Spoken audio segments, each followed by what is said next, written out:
दोस्तों नमस्कार, स्वागत है एक बार फिर से आप सभी को मेरे नए वीडियो में। दोस्तों इस वीडियो में आपको बताएंगे पीएलसी के बारे में कि पीएलसी क्या होता है, किस तरीके से काम करता है और इसमें क्या-क्या इसके पार्ट होते हैं, यानी कैसे ये डिवाइड होता है। और इनसे रिलेटेड कुछ इम्पोर्टेंट आपको जानकारी देंगे जो कि आपसे इंटरव्यू में अक्सर पूछा जाता है।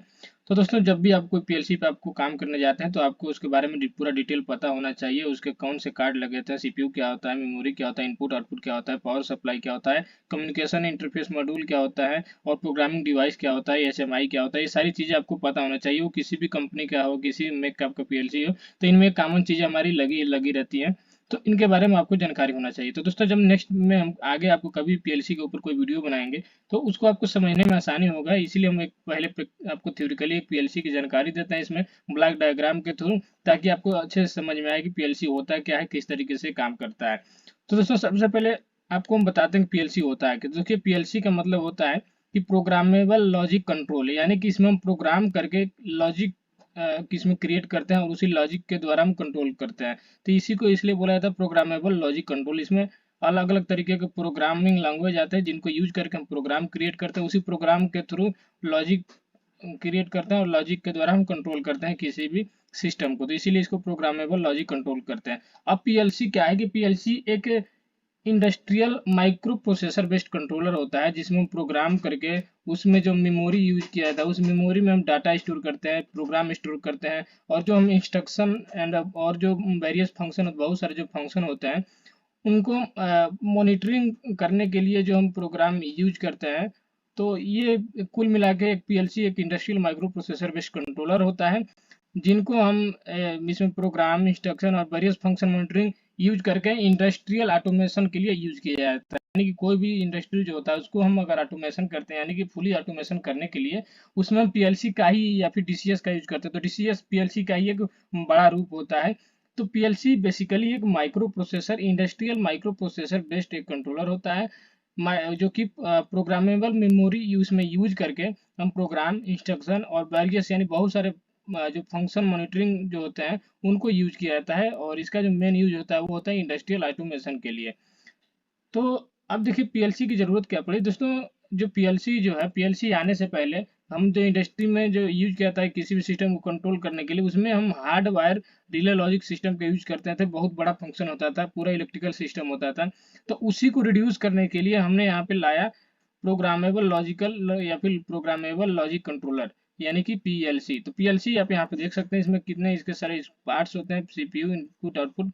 तो ऐसे करके इसमें बहुत सारे इसके पार्ट होते हैं। अब दोस्तों पीएलसी जो होता है, पीएलसी दो टाइप के होते हैं।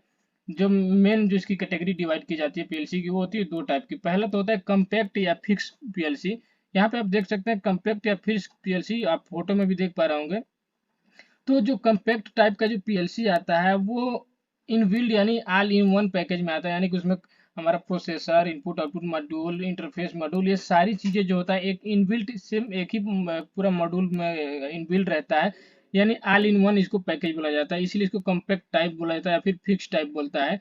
इसका मतलब ये होता है कि ये जो पीएलसी होता है इसमें inbuilt power supply, inbuilt processor and limited number of input and output integrated, यानी कि जो इनपुट आउटपुट सिग्नल जो होते हैं तो वो इसमें लिमिटेड होता है कि हर कंपनी, जो भी कंपनी जैसे स्नाइडर होगा, सीमेंस होगा, एबीबी, ये अगर अपना अलग अलग एक लिमिटेड इनपुट आउटपुट फिक्स कर देंगे, आप उससे ज़्यादा इसमें इनपुट आउटपुट यूज नहीं कर सकते हैं।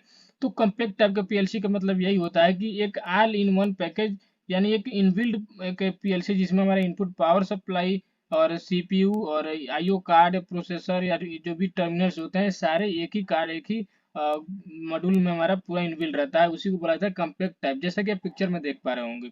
तो जो कम्पैक्ट पीएलसी जो होता है दोस्तों, ये सेल्फ कंटेन यूनिट होता है, यानी कि एक ही यूनिट में सारी चीजें जब होता है तो इसीलिए इसको सेल्फ कंटेन यूनिट भी बोला जाता है।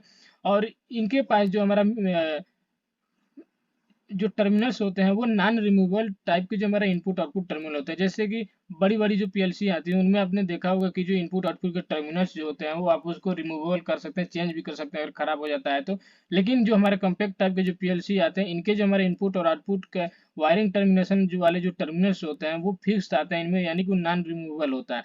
तो ये कम्पैक्ट और या फिर फिक्स टाइप पीएलसी होता है। इसके बाद जो दूसरा होता है वो होता है मॉड्यूलर पीएलसी।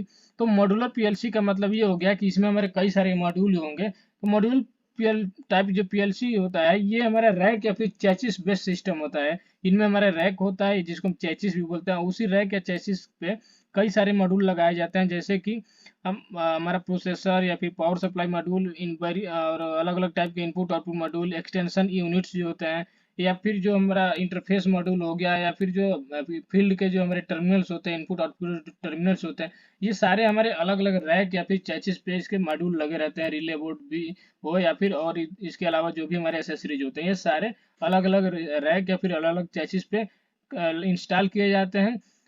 और जो केबल्स जो होते हैं, केबल के थ्रू एक दूसरे से कनेक्ट होते हैं, या फिर चैसिस जो होता है वो इलेक्ट्रॉनिक्स अगर टाइप का है तो वो ऑटोमेटिकली बैक साइड से कनेक्टेड रहता है। तो ये मॉड्यूलर पीएलसी का मेन मतलब होता है कि इसमें सारे जितने भी हमारे यूनिट होंगे, जितने भी मॉड्यूल होंगे, वो सारे अलग अलग होते हैं, इनबिल्ड नहीं रहता है, इसीलिए इसको मॉड्यूलर पीएलसी बोला जाता है। अब दोस्तों जो मॉड्यूलर टाइप की जो पीएलसी आता है वो भी हमारा 3 टाइप के होते हैं। इनको भी 3 भाग में डिवाइड किया गया रहता है, depend on IO size and program, यानी इनपुट आउटपुट के साइज और प्रोग्राम के बेस पे, या इनको हम 3 भाग में इसको डिवाइड करते हैं। जैसे कि पहला जो होता है स्मॉल टाइप मॉड्यूलर पीएलसी या फिर स्मॉल मॉड्यूलर पीएलसी।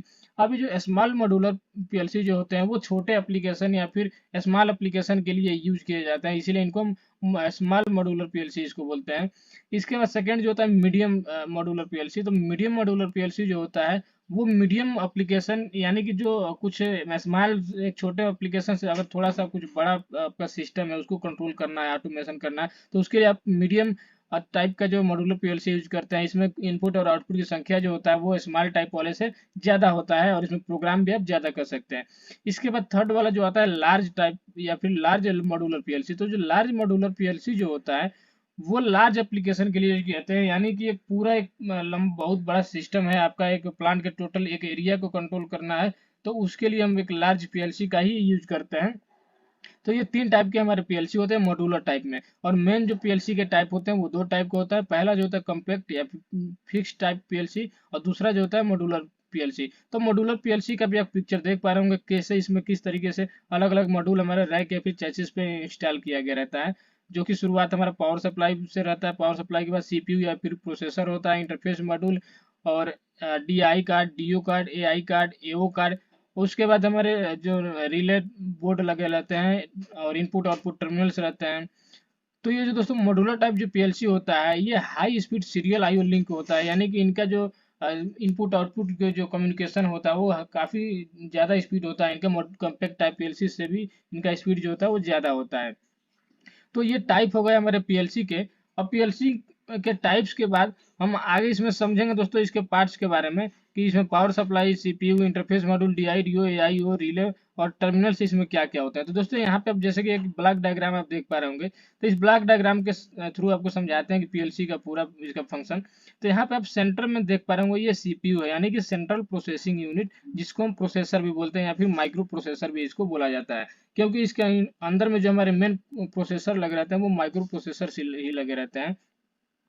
तो ये सीपीयू है, सीपीयू टोटल सिस्टम को यहाँ पे कंट्रोल कर रहा होता है, चाहे वो इनपुट मॉड्यूल हो, आउटपुट मॉड्यूल हो, मेमोरी यूनिट हो, तो और चाहे हमारा कंप्यूटर या जिसको हम प्रोग्रामिंग डिवाइस भी बोलते हैं, या फिर कम्युनिकेशन या फिर इंटरफेस मॉड्यूल, तो ये सारे सिस्टम को कंट्रोल करता है हमारा सीपीयू। तो चलिए इसको एक एक करके समझते हैं। तो आप ब्लॉक डायग्राम में यहाँ पे जैसे आपने देखा बीच में हमारा सीपीयू है, यहाँ पे नीचे में हमारा पावर सप्लाई है। पावर सप्लाई यानी जो हम मेन पावर सप्लाई इसमें यूज करते हैं, जिसमें एसएमपीएस यूज किया जाता है पावर सप्लाई प्रोवाइड कराने के लिए, क्योंकि जनरली जो पीएलसी जो होते हैं हमारा 24 वोल्ट ही इनको देना पड़ता है, क्योंकि ज़्यादातर पीएलसी 24 वोल्ट पे ही काम करता है। तो इसके लिए हम पावर सप्लाई यूनिट या फिर पावर सप्लाई हम यहाँ पे दिखा रहे हैं। अब ये पावर सप्लाई हमें आउटपुट मॉड्यूल, इनपुट मॉड्यूल और सीपीयू तीनों को हमें देना पड़ता है, या कंप्यूटर प्रोग्रामिंग डिवाइस को भी पावर सप्लाई की जरूरत पड़ती है। लेकिन ये जो पावर सप्लाई होगा हमारा अलग से पावर सप्लाई रहता है, क्योंकि 220 वोल्ट एसी हमारे कंप्यूटर को जो चाहिए वो हम अलग से देते हैं। बाकी ये जो एक पूरा पीएलसी के जो साथ में कनेक्टेड जो मॉड्यूल होंगे उनको हमें मेन जो हम एसएमपीएस से जो पावर सप्लाई देते हैं वो यहाँ से आपको देना है। तो ये नीचे हमारा पावर सप्लाई हो गया। अब ये पावर सप्लाई देख लेना, आपको ध्यान देना है कि सीपीयू को भी पावर देना पड़ता है, इनपुट मॉड्यूल को भी आपको अलग से पावर देना पड़ता है, और आउटपुट मॉड्यूल को भी आपको अलग से सेपरेट पावर सप्लाई देना पड़ता है। तो जो यहाँ से अगर पावर सप्लाई 24 वोल्ट एसएमपीएस से जो हमारे पीएलसी में पैनल में लगे रहते हैं, वहीं से आपको इनपुट में भी, आउटपुट में भी और सीपीयू में भी पावर सप्लाई जाता है। इसके बाद इनपुट मॉड्यूल यहाँ पे हो गया, इनपुट मॉड्यूल यहाँ पे हो गया, आउटपुट मॉड्यूल। इसके बाद ऊपर में यहाँ पे देखेंगे तो ये मेमोरी यूनिट है। तो मेमोरी यूनिट में यहाँ पे ये सीपीयू के साथ मेमोरी डाटा ट्रांसफर करने के लिए, सेव करने के लिए रहता है। इसमें से कुछ से डाटा सेंड भी कर सकता है और उससे डाटा रिसीव भी कर सकता है। मेमोरी यूनिट हमेशा सीपीयू के साथ में ही अटैच रहता है। उसके बाद यहाँ पे एक कम्युनिकेशन या फिर इंटरफेस मॉड्यूल लगे रहते हैं। तो यहाँ पे कम्युनिकेशन या फिर जो इंटरफेस मॉड्यूल जो होते हैं, इनका काम होता है कि बिटवीन पीएलसी डाटा को ट्रांसफर करना, या फिर जो इनपुट आउटपुट मॉड्यूल होते हैं इनके बीच में डाटा को ट्रांसफर करना। जैसे कि हमारे पीएलसी में जो पैनल जो लगा था, इनमें कई सारे रैक होते हैं, तो अलग अलग रैक पे हमारे आईओ मॉड्यूल लगे रहते हैं। तो इनके बीच में अगर डाटा का जो ट्रांसफर है, कंट्रोलर एक ही रहता है, तो उस कंट्रोलर के साथ इसका कम्युनिकेशन कराने के लिए इनपुट आउटपुट मॉड्यूल का, हमारे इंटरफेस मॉड्यूल का यूज किया जाता है। वे इंटरफेस मॉड्यूल हर एक रैक में लगे रहेंगे और एक कम्युनिकेशन मॉड्यूल से दूसरे कम्युनिकेशन मॉड्यूल को मोडबस या फिर प्रोफिबस केबल के थ्रू हम इसमें कनेक्ट कर देते हैं और डाटा का ट्रांसफर हो जाता है सीपीयू के साथ। तो यहाँ पे ये सारी चीजें हैं। उसके बाद इसका वर्किंग समझते हैं। तो वर्किंग दोस्तों सबसे पहले हम यहाँ पे देखेंगे कंप्यूटर या फिर प्रोग्रामिंग डिवाइस। तो ये कंप्यूटर या फिर जिसको हम प्रोग्रामिंग डिवाइस बोलते हैं, इनमें हम सॉफ्टवेयर के थ्रू इसमें प्रोग्राम क्रिएट करते हैं, प्रोग्राम इसमें जनरेट करते हैं। प्रोग्रामिंग लैंग्वेज, अलग अलग टाइप के प्रोग्रामिंग लैंग्वेज होते हैं जिनको यूज करके हम प्रोग्राम सेट करते हैं, और उस प्रोग्राम के थ्रू हम कोई जब इसमें कमांड देंगे या फिर इंस्ट्रक्शन देते हैं, तो सीपीयू जो होता है, सीपीयू उस कमांड या फिर इंस्ट्रक्शन को रीड करता है। रीड करके उसके अकॉर्डिंग अगर आप जैसे कुछ कमांड देते हैं, तो कमांड के हिसाब से उसको रीड करेगा। रीड करने के बाद आपको आउटपुट जनरेट करेगा, और आउटपुट जनरेट करने के बाद जो आउटपुट मॉड्यूल होता है इनको सिग्नल दे देता है। और आउटपुट मॉड्यूल जो होता है, इनमें हमारे अलग अलग चैनल क्या आता है, जैसे 16 चैनल, 32 चैनल, 8 चैनल, अलग अलग टाइप के इसमें भी इनपुट आउटपुट मॉड्यूल आते हैं। 32 चैनल का, 16 चैनल का, तो अलग अलग टाइप के आते हैं। तो आपको जिस चैनल पे आप प्रोग्राम दिए सेट किए रहेंगे, तो उसी चैनल को ये जाके अपडेट करा देगा, और आउटपुट डिवाइस जो भी इसके साथ कनेक्ट रहेगा उसमें उसको अपडेट करा देगा। आगे हम इसमें समझाएंगे कि इनपुट आउटपुट डिवाइस क्या क्या होती हैं। फील्ड में हमारे डीआई क्या होता है, डीओ क्या होता है, एआई क्या होता है।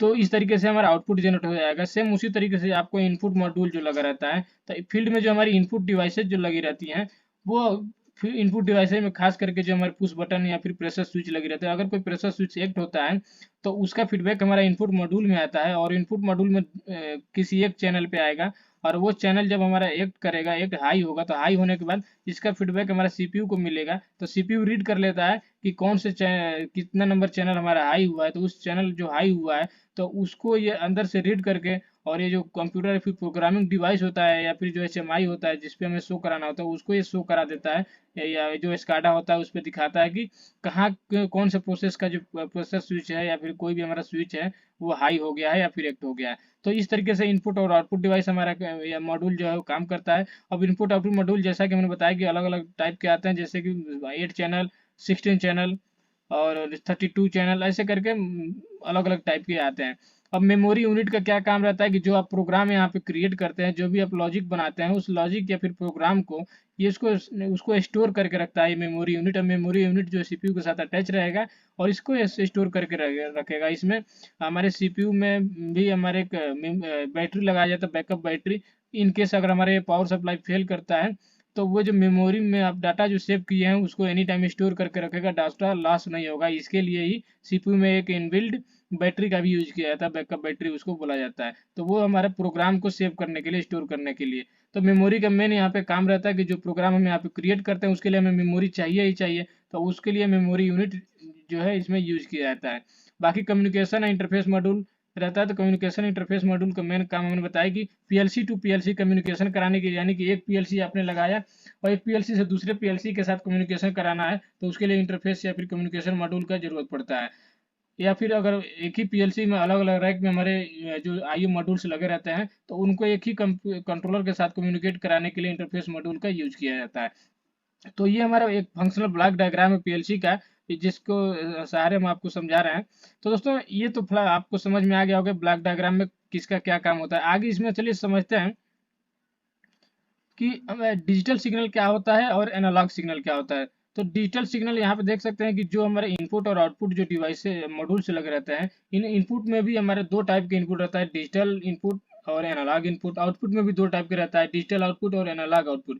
एक्चुअली जो हमारे सिग्नल यूज किए जाते हैं, जो भी ऑटोमेशन में, दो टाइप के सिग्नल यूज किए जाते हैं, एक डिजिटल सिग्नल और एक होता है एनालॉग सिग्नल। तो डिजिटल सिग्नल जो होता है वो हमेशा हाई और लो में होता है, यानी कि ट्रू और फॉल्स में होता है, या 0 और 1 के केस में होता है।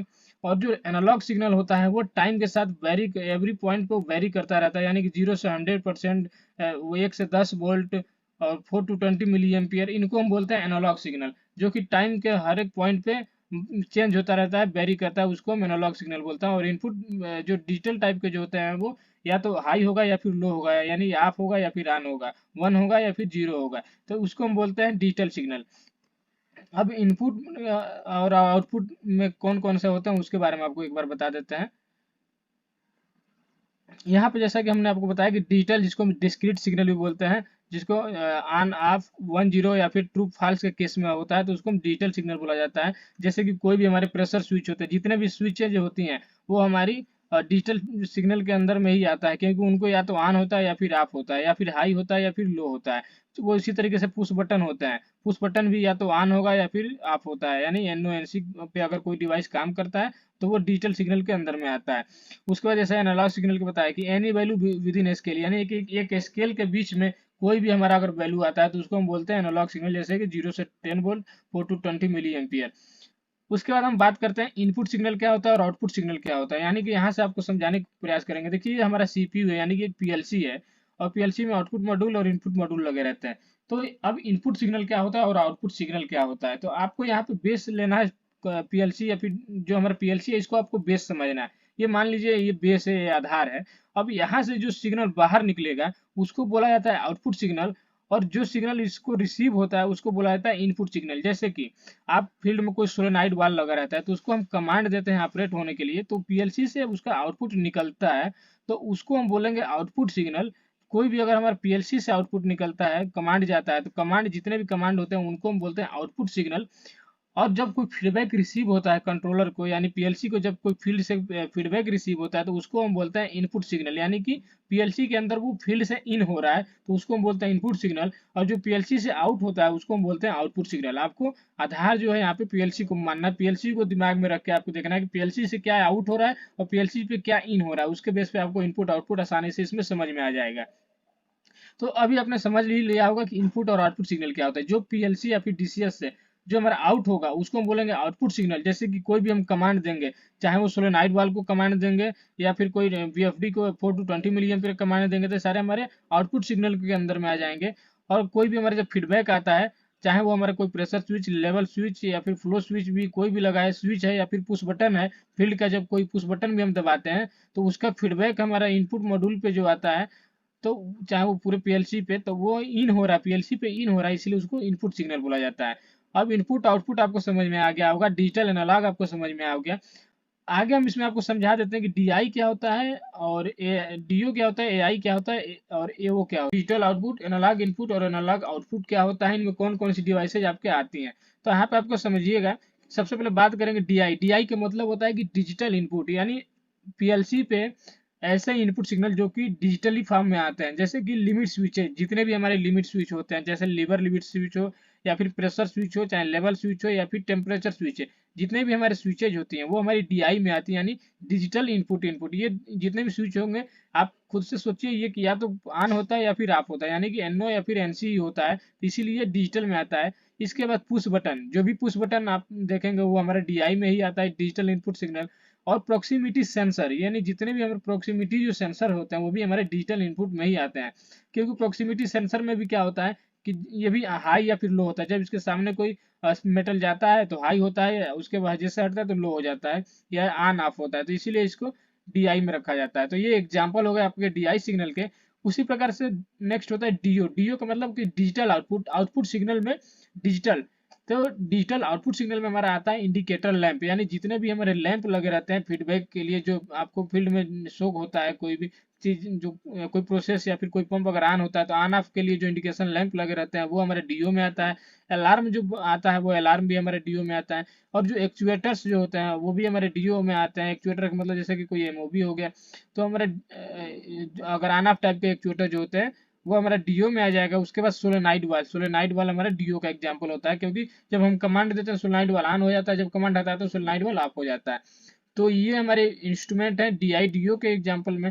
उसके बाद एनालॉग इनपुट, एनालॉग इनपुट में क्या होता है कि इसके अंदर में हमारे आते हैं थर्मोकपल सेंसर या फिर RTD और पोटेंशियोमीटर। ये क्या होता है कि एक स्केल के अंदर वेरी करके इसका फीडबैक मिलता है। जैसे थर्मोकपल देखिए, इसका जो फीडबैक मिलेगा ऑन ऑफ में नहीं मिलता है, एक स्केल के बीच में, यानी कि मान के चलिए जो रेंज इसका रहता है उस रेंज के बीच में कुछ भी इसमें फीडबैक मिल सकता है। तो एनालॉग इनपुट का मतलब होता है कि एनालॉग फीडबैक, पीएलसी को जो एनालॉग फीडबैक आते हैं वो एनालॉग इनपुट में आता है। तो थर्मोकपल, आरटीडी और जो पोटेंशियोमीटर होता है वो, ये हमारे आएंगे एनालॉग इनपुट के अंदर। और उसके बाद नेक्स्ट है हमारा एनालॉग आउटपुट। तो अब एनालॉग आउटपुट जो होता है, यानी कि ऐसे आउटपुट जो एनालॉग सिग्नल हो, यानी कि एक स्केल के बीच में वेरी करता हो, तो वो होता है एनालॉग आउटपुट। जैसे कि बीएफडी और पोजिशनर, बीएफडी को भी हम 4 to 20 मिली एम्पियर का एनालॉग सिग्नल देते हैं, कमांड देते हैं। और सेम उसी प्रकार से जो पोजिशनर होता है, पोजिशनर को भी 4 to 20 मिली एम्पियर का हम कमांड देते हैं उसको ऑपरेट होने के लिए। तो ये हमारे एनालॉग आउटपुट में आ जाते हैं। तो ये एग्जाम्पल हो गया डी आई डी ओ ए आई ओ ए के बारे में। तो आपको यहाँ पे इसको याद कर लेना है, कहीं भी आपको इंटरव्यू में आपसे पूछा जा सकता है। उसके बाद दोस्तों नेक्स्ट एक हमारा टॉपिक है इसमें रिडंडेंसी सिस्टम। अब दोस्तों आपने कई जगह सुना होगा कि रिडंडेंसी सिस्टम क्या होता है। दोस्तों रिडंडेंसी का मतलब होता है कि किसी भी सिस्टम का एक डुप्लीकेशन, डुप्लीकेशन का मतलब कि एक सेकेंडरी सिस्टम। जैसे कि मान लीजिए कोई पीएलसी लगा है, पीएलसी का एक हमारा सीपीयू है, अगर आप एक ही सीपीयू लगाते हैं तो इनकेस अगर किसी कारणवश उस सीपीयू में अगर फॉल्ट होता है, फॉल्ट आने की वजह से आपका पूरा सिस्टम जो रुक जाएगा। लेकिन जो प्लांट होते हैं, इंडस्ट्रीज जो होता है, उनको रुकना नहीं होता है। अगर एक थोड़ा देर भी रुकता है तो काफी उसमें नुकसान होता है। तो उसी को आपको मिनिमाइज करने के लिए, यानी कि किसी भी सिस्टम को फेलर से बचाने के लिए हम उसका रिडंडेंसी यानी कि डुप्लीकेशन या फिर सेकेंडरी सिस्टम इंस्टॉल करते हैं, उसी को हम बोलते हैं रिडंडेंसी। तो रिडंडेंसी क्या होता है कि किसी भी क्रिटिकल कंपोनेंट या फिर फंक्शन का एक डुप्लीकेशन होता है। जैसे कि अगर सीपीयू हो गया तो सीपीयू हम डबल लगा देंगे, एक दूसरे के साथ लिंक रहेगा, और उसी को बोलेंगे रिडंडेंसी। अगर हमारे एक प्राइमरी जो सीपीयू है, अगर इन केस अगर वो फेल होता है किसी वजह से, तो जो सेकेंडरी सीपीयू होगा वो ऑटोमेटिक उसको कुछ ही मिली सेकेंड में उसको हैंड ओवर कर लेके और जो भी हमारा प्रोसेस है उसको चलाता रहेगा, रुकने नहीं देगा। तो उसी प्रकार से हमारे इनपुट आउटपुट मॉड्यूल का भी रिडंडेंसी आता है, उसका भी सेकेंडरी मॉड्यूल हमारे लगे रहते हैं कि अगर हमारा जो इनपुट मॉड्यूल अगर फेल होता है तो जो उसका सेकेंडरी मॉड्यूल होगा वो बैकअप ले लेगा। तो उसी को हम बोलते हैं रिडंडेंसी सिस्टम। वो हमारे सीपीयू का भी हो सकता है, पावर सप्लाई का भी होता है, और इनपुट आउटपुट मॉड्यूल होता है, इनके भी हमारे तीनों के रिडंडेंसी सिस्टम हो सकते हैं। वो डिपेंड करता है आपके पीएलसी पे कि किसका किसका दिया है। ज्यादातर सीपीयू का तो देता ही देता है, और पावर सप्लाई का भी रहता है। आप इनपुट और आउटपुट मॉड्यूल का भी लगा सकते हैं रिडंडेंसी सिस्टम। अब रिडंडेंसी सिस्टम का एक और क्वेश्चन यहाँ पे उठता है कि अगर ये रिडंडेंसी सिस्टम जो होता है वो कितने देर में, अगर जैसे हमारा सीपीयू अगर कोई फेल हो गया या फिर आउटपुट मॉड्यूल फेल हो गया, तो कितने देर में बैकअप उसको ले लेता है सेकेंडरी मॉड्यूल।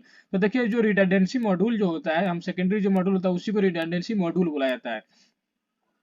तो ये क्या करेगा कि मिली सेकेंड में ही हैंड ओवर कर लेता है, यानी कि जनरली जो होता है 10 मिली सेकेंड में अगर हमारा एक सीपीयू फेल होता है तो दूसरा जो सीपीयू होगा उसी पैनल में जो लगा रहेगा वो 10 मिली सेकेंड के अंदर तुरंत उसका जो पूरा वर्क था वो अपने ऊपर ले लेगा और सिस्टम को कंटिन्यू करते रहेगा। तो अगर आपसे कहीं पूछा जाता है कि रिडंडेंसी सिस्टम कितना मिनट देर में काम करता है, कितना टाइम लेता है, तो आपको अगर सेकेंड एक्चुअल में नहीं आ रहा है तो आप मिली सेकेंड बोल सकते हैं कि मिली सेकेंड में उसको हैंड ओवर कर लेता है। तो अब उसके बाद हम बात करते हैं कम्युनिकेशन केबल, यानी कि पीएलसी के अंदर कितने टाइप के कम्युनिकेशन केबल यूज किए जाते हैं। तो दोस्तों आपने देखा होगा ईथरनेट केबल का नाम सुना होगा कि ज्यादातर जो हमारा सीपीयू होता है, सीपीयू और कंप्यूटर के बीच में जो कम्युनिकेशन कराए जाते हैं वो हमारे ईथरनेट केबल के थ्रू होता है। हमारे प्रोसेसर से ईथरनेट केबल कनेक्ट करके आता है, और जो हमारा सीपीयू होता है कंप्यूटर का उसके साथ आके कनेक्ट हो जाता है, तो वो ईथरनेट केबल होता है। उसी प्रकार से मोडबस केबल होता है, मोडबस केबल भी हमारा होता है जो कि जो इंटरफेस मॉड्यूल जो होते हैं इनके साथ कनेक्ट करने के लिए, इनका इंटरफेस मॉड्यूल और जो प्रोसेसर होता है इनके साथ कनेक्ट करने के लिए। और प्रोफीबस भी आता है, प्रोफीबस का भी यूज हम मोडबस के जैसे ही करते हैं उस प्रकार उसी। इसके बाद हमारा आता है एफओसी यानी फाइबर ऑप्टिकल केबल, जो कि जो सिग्नल जो अगर काफी ज्यादा दूर तक हमें ट्रांसमिट करना रहता है एक ही मतलब नेटवर्क के थ्रू, तो हम उसमें एफओसी केबल का यूज करते हैं। उसके बाद सीरियल कम्युनिकेशन केबल आते हैं जैसे कि RS 232, RS 485। तो ये इतने टाइप के जो केबल जो होते हैं जनरली किसी भी पीएलसी में यूज किया जाता है।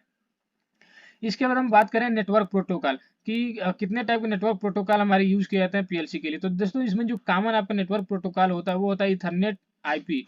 तो ये इथरनेट आईपी जो होता है वो एक नेटवर्क प्रोटोकॉल होता है। एक वीडियो हम आपको बनाएंगे इसमें कि प्रोटोकॉल नहीं, कम्युनिकेशन प्रोटोकॉल के ऊपर आपको उसमें समझ में आएगा कि कम्युनिकेशन प्रोटोकॉल क्या होता है या फिर नेटवर्क प्रोटोकॉल क्या होता है, कितने टाइप के होते हैं। तो जो पीएलसी में हम नेटवर्क प्रोटोकॉल यूज करते हैं वो इथरनेट आईपी या फिर मोडबस प्रोटोकॉल होता है।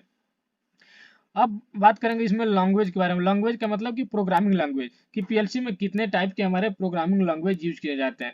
तो यहाँ पे अलग अलग टाइप के हमारे प्रोग्रामिंग लैंग्वेज यूज किया जाता है, जैसे कि यहाँ पे देखेंगे कि लैडर लॉजिक डायग्राम यानी कि LLD, और उसके बाद स्ट्रक्चरल टेक्स्ट यानी कि ST, इंस्ट्रक्शन लिस्ट यानी कि IL। तो ये तीनों जो होते हैं हमारे अलग टाइप के होते हैं। उसके बाद ladder diagram, functional block diagram और यहाँ पे सिक्वेंशियल फंक्शन चार्ट। तो ये 3 टाइप के हमारे अलग होते हैं। तो ऊपर वाले जो होते हैं हमारे, ये दोनों, ये स्ट्रक्चरल टेक्स्ट और इंस्ट्रक्शन लिस्ट, ये दोनों जो हमारा होता है वो टेक्सटुअल होता है। और बाकी का जो हमारा ladder logic diagram, functional block diagram और सिक्वेंशियल फंक्शन चार्ट, ये तीनों जो होते हैं हमारे ग्राफिकल होते हैं। यहाँ पे हमने ये दो दो जगह लिख दिया है, लैडर लॉजिक डायग्राम और यहाँ पे लैडर डायग्राम, ये दोनों सेम ही है, यहाँ पे दो जगह लिखा गया है। बाकी के देखिए, ये नीचे वाले जो तीनों रहते हैं, ये हमारे ग्राफिकल टाइप के लैंग्वेज रहते हैं, यानी प्रोग्रामिंग लैंग्वेज होता है। बाकी ऊपर जो स्ट्रक्चर टेक्स्ट और इंस्ट्रक्शन लिस्ट जो होता है, ये हमारे टेक्सटुअल होता है। तो ये आपको 5 चीज हमारे प्रोग्रामिंग लैंग्वेज है, और इनमें से जो सबसे कॉमन होता है वो दोस्तों लैडर लॉजिक डायग्राम होता है। ज्यादातर जो है लैडर लॉजिक यानी कि LLD यूज किया जाता है। तो ये आपको याद रखना है कि प्रोग्रामिंग लैंग्वेज है हमारे PLC या फिर DCS में। उसके बाद हम आगे इसमें बात करते हैं कि IO एड्रेसिंग। अगर आप PLC का कहीं इंटरव्यू देंगे तो आपसे ये पूछा जाएगा कि IO एड्रेसिंग क्या होता है। तो देखिए, टेक्नीशियन से तो ये सारी क्वेश्चन चीज़ें आपसे नहीं पूछा जाएगा, लेकिन अगर आप इंजीनियर के लिए तो कहीं इंटरव्यू देते हैं, आपसे जरूर पूछा जाएगा कि IO एड्रेसिंग क्या होता है। तो IO एड्रेसिंग का मतलब ये होता है दोस्तों कि कोई भी इनपुट आउटपुट जो सिग्नल होता है उनको हम एड्रेस करते हैं। जैसे कि किसी पर्सन का एड्रेस होता है ना, उसका कहाँ, पहले स्टेट आता है, स्टेट के बाद उसका डिस्ट्रिक्ट आता है, डिस्ट्रिक्ट के बाद विलेज या फिर सिटी आता है, और उसके बाद जो विलेज में हमारे एक छोटा सा विलेज होता है, उस वो आता है। तो सेम उसी तरीके से कोई भी हमारा इनपुट आउटपुट जब हम उसमें इंस्टॉल किया जाता है, यूज किया जाता है, तो उसका एड्रेसिंग करता है, यानी कि इंडिकेशन किया जाता है उसका एक्चुअल लोकेशन। किसी भी इनपुट चैनल जो होता है, कोई भी इनपुट होता है, तो उसका इनपुट चैनल टर्मिनल पे जो उसका एक्चुअल जो लोकेशन होगा उसी का इंडिकेशन किया जाता है, तो उसी को हम बोलते हैं इनपुट आउटपुट एड्रेसिंग। इनपुट और आउटपुट सिग्नल का जो उसका टर्मिनल का एक्चुअल लोकेशन जो इंडिकेट किया जाता है PLC यूनिट के अंदर, उसी को बोला जाता है IO एड्रेसिंग।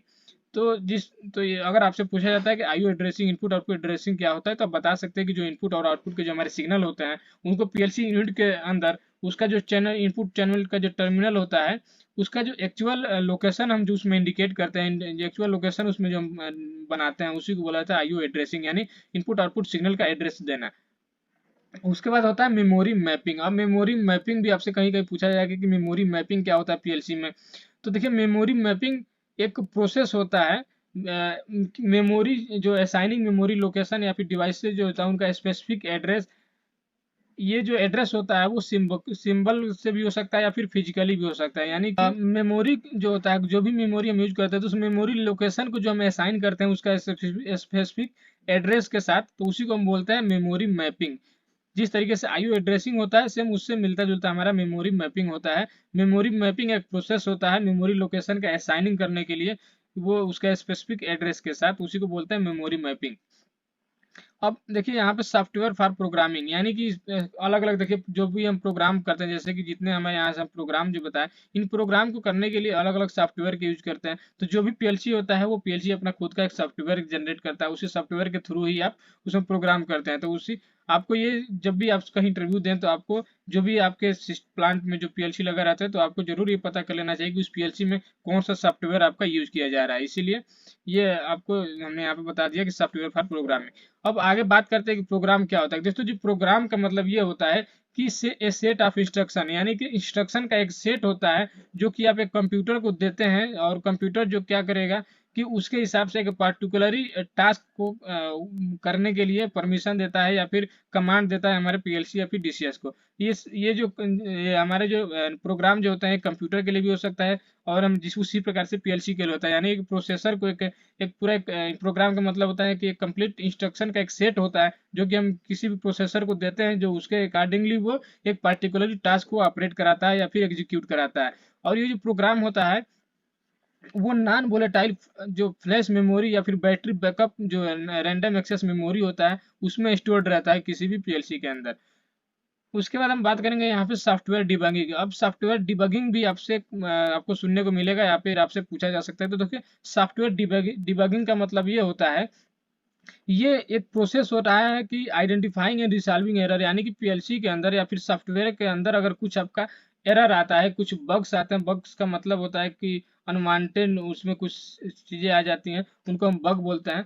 तो उसका जो आइडेंटिफाइंग एंड रिसॉल्विंग जो होता है एक सॉफ्टवेयर के अंदर, उसी को हम बोलते हैं सॉफ्टवेयर डिबगिंग। यानी बग को हटाने का जो प्रोसेस होता है, यानी आइडेंटिफाइंग करके और रिसॉल्व करना, उसका जो प्रोसेस होता है किसी भी सॉफ्टवेयर के अंदर, तो उसी को बोलता है सॉफ्टवेयर डिबगिंग। अब रंग क्या होता है कि दोस्तों देखिए, नेक्स्ट आपका है रंग। अब रंग क्या होता है कि group of contact controlling one coil, यानी कि एक क्वाइल को कंट्रोल करने के लिए जो कंटेक्ट के जितने भी हमारे ग्रुप होते हैं उनको हम बोलते हैं रंग। तो ये रंग हो गया। उसके बाद आया नेक्स्ट आता होता है सिमुलेशन। अब देखिए सिमुलेशन क्या होता है। तो सिमुलेशन का मतलब ये होता है कि testing and debugging a program early in project before system is activated, यानी कि जब भी हम कहीं पीएलसी इंस्टॉल करते हैं किसी सिस्टम को कंट्रोल करने के लिए, तो उस सिस्टम के हिसाब से हम प्रोग्राम उसमें पूरा सेट करते हैं। और उस प्रोग्राम को सेट करने के बाद उस सिस्टम को चलाने से पहले, यानी कि एकदम प्रॉपरली उसको उस सिस्टम को रेडी करने से पहले, जो भी हम प्रोग्राम उस सेट बनाए रहते हैं और इंस्टॉल करते हैं, उसी को एक्टिव माने प्रोजेक्ट को एक्टिवेट करने से पहले जब उस प्रोग्राम को टेस्टिंग और डिबगिंग किया जाता है, तो उसी को बोला जाता है सिमुलेशन। यानी एक प्रकार से प्री टेस्टिंग आप प्रोग्राम होता है ये। जब भी हम कोई प्रोग्राम किसी सिस्टम के लिए क्रिएट करते हैं, बनाते हैं, तो उस सिस्टम को, इस प्रोजेक्ट को चलाने से पहले जब हम उस प्रोग्राम की टेस्टिंग और डिबगिंग करते हैं यानी प्री टेस्टिंग करते हैं, तो उसी प्रोसेस को बोला जाता है सिमुलेशन। उसके बाद नेक्स्ट एक लास्ट हमारा टॉपिक है पीएलसी स्कैन टाइम। अब आपसे कहीं पूछा जाएगा कि पीएलसी स्कैन टाइम क्या होता है। तो दोस्तों स्कैन टाइम का मतलब ये होता है कि हम जैसे मान के चलिए कोई एक कमांड दिए, हम पीएलसी को कमांड दिए कि फील्ड में सोलेनॉइड वाल्व लगा हुआ है उसको ऑपरेट कराना है। तो जब हम जैसे ही कंप्यूटर से उसको कमांड दिए, तो कंट्रोलर जो होगा उसको रीड करेगा उस इनपुट को। जो हम कमांड देंगे तो यानी कंट्रोलर उसको रीड करेगा। रीड करने के बाद उसके अकॉर्डिंग प्रोग्राम एग्जीक्यूट करेगा। प्रोग्राम एग्जीक्यूट करने के बाद और आउटपुट जो है उसको राइट करेगा, यानी आउटपुट उसके अकॉर्डिंग आउटपुट निकालेगा। तो ये जो इनपुट रीड करने से लेके आउटपुट निकालने तक का जो टोटल हमारा प्रोसेस होता है, इसी को हम बोलते हैं पीएलसी स्कैन टाइम। यानी स्कैन टाइम यानी इनपुट से, यानी कमांड देने से लेके और फाइनली जो आउटपुट निकलता है हमारे सोलेनॉइड तक, इनके बीच में जो टाइम लगता है, इसी टाइम को हम बोलते हैं पीएलसी स्कैन टाइम। अब ये जो टाइम होता है दोस्तों, ये मिली सेकेंड में होता है। ये चीजें आपको याद रखना है कि पीएलसी स्कैन टाइम क्या होता है और कितना देर होता है। तो ये पीएलसी स्कैन टाइम हमारा मिली सेकेंड में होता है। और पीएलसी स्कैन टाइम होता क्या है, जब हम कोई कमांड देते हैं तो कमांड देने से लेके फाइनली जो हमारा आउटपुट निकलता है पीएलसी से, उसने जो इसके बीच में जो टाइम लगता है, उसी टाइम को हम बोलते हैं पीएलसी स्कैन टाइम। तो दोस्तों ये थे हमारे पीएलसी से रिलेटेड कुछ आपको जरूरी जानकारी, और कैसे पीएलसी हमारा काम करता है, इसमें कौन कौन से मॉड्यूल लगे रहते हैं। तो इसके अलावा भी अगर पीएलसी से रिलेटेड अगर आपको कोई जानकारी चाहिए तो हमें आप कमेंट कर सकते हैं। और अगर वीडियो अच्छा लगा तो वीडियो को लाइक कीजिएगा। अगर मेरे चैनल पर नए आए हैं तो अपने चैनल को सब्सक्राइब करिएगा, क्योंकि दोस्तों हम इसी तरीके से आपके लिए हम बहुत ही अच्छे अच्छे प्रैक्टिकल और थ्योरिकल वीडियो लाते रहते हैं, ताकि आपको फील्ड में काम करने में कहीं पे भी कोई कठिनाई नहीं हो। तो दोस्तों नेक्स्ट आगे हम जब भी कोई पीएलसी का वीडियो लेके आएंगे, प्रैक्टिकली वीडियो, जैसे हमारा चाहे जो भी हो, सीमेंस का हो या फिर अलग अलग स्नाइडर इलेक्ट्रिक का हो या फिर जो भी हो, तो उनमें आपको समझने में आसानी होगी। जब भी हम उसमें बारे में बताएंगे उसके बारे में, तो आपको आसानी होगा समझना। तो चलिए मिलेंगे किसी और वीडियो में।